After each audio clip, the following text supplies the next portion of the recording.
వాట్సాప్లో ఎక్కడో చూశాను, ఒకటి వచ్చింది. ఒక వ్యక్తి చక్కగా మాట్లాడి చివరిలో అంటూ ఉన్నాడు, దశమి భాగం గురించి మాట్లాడాడు. ఇంట్లో ఎంతమంది ఉంటే అంతమంది కవర్లు తీసుకురావాలంట, కుక్కుంటే కుక్కు కవర్ కావాలంట, పిల్లుంటే పిల్లికి కూడా దశమి భాగం ఇవ్వాలంట ఆయన చెబుతూ ఉన్నాడు. నేను అన్న మాట కాదు, మీ నెట్లో చూడండి, వచ్చింది 2-3 రోజులు అందరికీ వచ్చేసింది. ఫోటో పెడుతుంటాడు. ఆయన అంటూ ఉన్నాడు, మీ ఇంట్లో 10 మంది ఉంటే 10 మంది 10% తీసుకురావాలి. ప్లస్ మీ ఇంట్లో పెంపుడు జంతువులుంటే ఆ జంతువు కూడా 10% తీసుకురావాలి.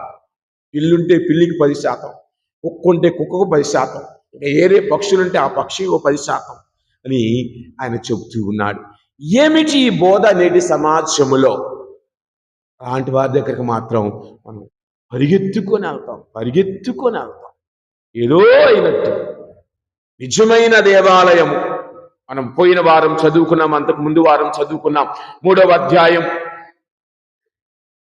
కొరింథీయులకు రాసిన మొదటి లేఖలో 3వ అధ్యాయం 7వ వచనములో, యేసు ప్రభువని దేవుని చేత వేయబడిన పునాది తప్ప వేరొక పునాది ఈ ప్రపంచమున లేదు అని వాక్యము కరాఖండిగా చెప్తూ ఉంటే, లేదు మాకు ఈ దేవాలయము వద్దు, అక్కడికి పరిగెత్తామని అన్యజనుల దగ్గరకు, మన యొక్క పేరును పాడు చేసే వారి దగ్గరకు మనము పరిగెత్తుతున్నాం.